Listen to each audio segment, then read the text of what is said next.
Kaloy, mauna na ako Yung gamot na nireseta kanina, huwag mo kalimutan ipainom kay Baby Angela.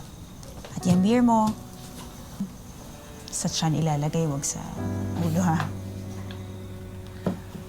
Rose, maraming salamat. Hindi ko alam kung anong gagawin ko kung wala ka. Wala yun. Sinabi ko naman kay Bessie na hindi ko kayo papabayaan. Pabantayan ko kayo. So paano? Mauna na ako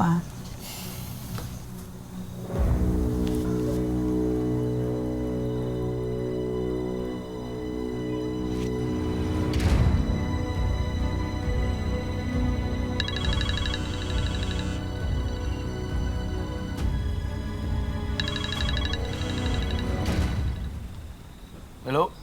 Hello, mahal.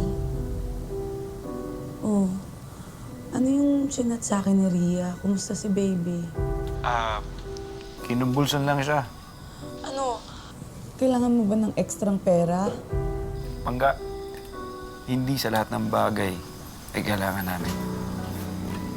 Kanina nga, tumatawag kami kasi hindi ko alam kung anong gagawin ko Nataranta na ako Si Rose, wala ba dyan?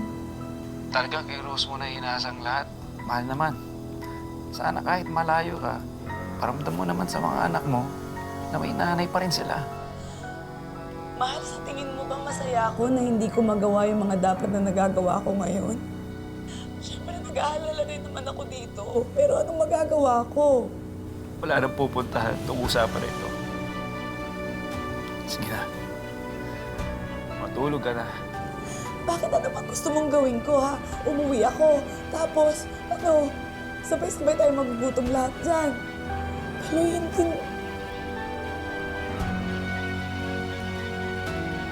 Kaloy!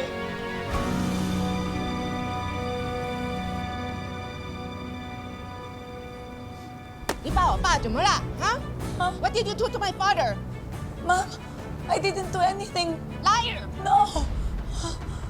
Mr. Ting, tell her the truth. I didn't do anything to you. No, He told me that you hit him. no, Ma'am. No, I didn't do anything, Ma'am. Please. Get out! No. Get out!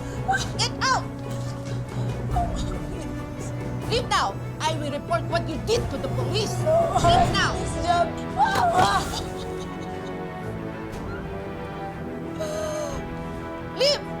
Just leave. I said leave.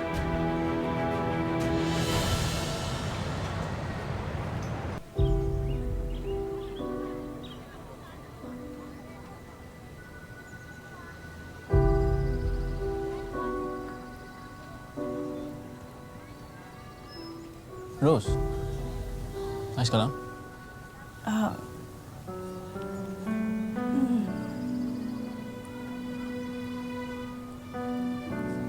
Rose, hindi ka naiiba sa amin, Kami nga tinutulungan mo kami Kami rin. Handa naman ako tumulong sa'yo Ano ba problema mo? Nagkasagutan lang kami ni Mama. Lagi naman ganun yun. Hanggang ngayon, tingin niya sa akin, black sheep pa rin ang pamilya. Hindi totoo yan. Ikaw na siguro ang isa sa pinakamabait na tao na nakilala ko. Kung wala ka nga rito siguro mababaliw ako sa kakaalaga sa mga bata na ako lang mag-isa. Kaya wag na wag mong sasabihin na wala kang kwenta. Okay? Salamat, Kaloy. Swerte talaga ni Joy sa'yo. Kami rin. Lalo na ako. Swerte sa'yo.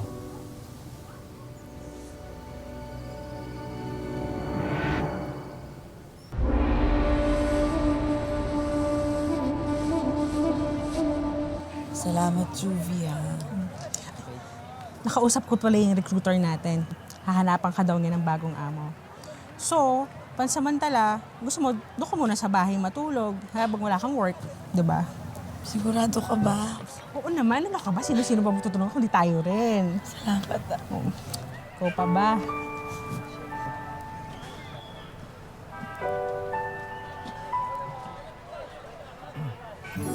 O yan, kain ka muna. Kasi nabalitaan ko na, muntikan ka na daw mapatay ng amo mo. Ayan, pampahaba ng buhay.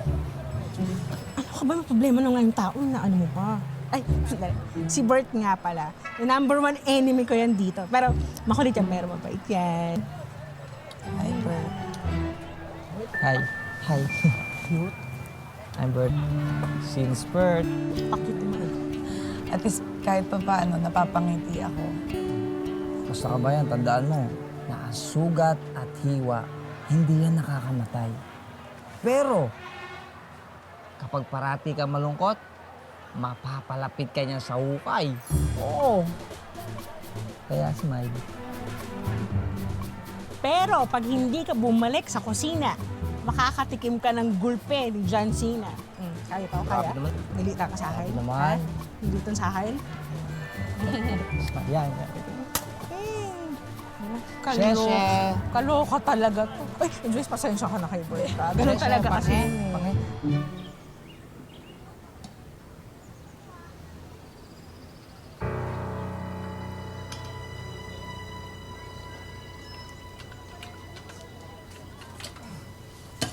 Bakit mo naman ba kasi naisipan magpagawa ng bibingka? Sinabi mo kasi na hindi ka magtitinda ng bibingka ngayon. Eh, nasanay na kaya ako na kainin ng bibingka mo halos araw-araw. Kako, baka hanapin din ng aking mga anak. Simple lang naman kasi itong gawin. Kapag natutunan mo na, hindi mo na kailangan bumili sa akin. Unahin mo ang harina at asukal na haluin. Tapos, unti-unti mong isasama yung mga ibang sangkap like water, tsaka itlog. Kailangan, tama-tama lang yung paghahalo. Gusto mo subukan? Sige. Ano to ba? Dahan-dahan lang. Yan.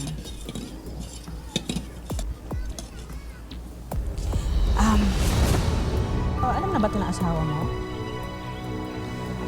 Di pa kasi, alam mo naman yun. Ayaw na nga ako nagtatrabaho dito eh. Pag nalaman niya, mas lalong magagalit yun. Ano ka ba? Sabihin mo na sa kanya. Siyempre, iba yung open kayo sa isa't isa, di ba? Tawagan mo.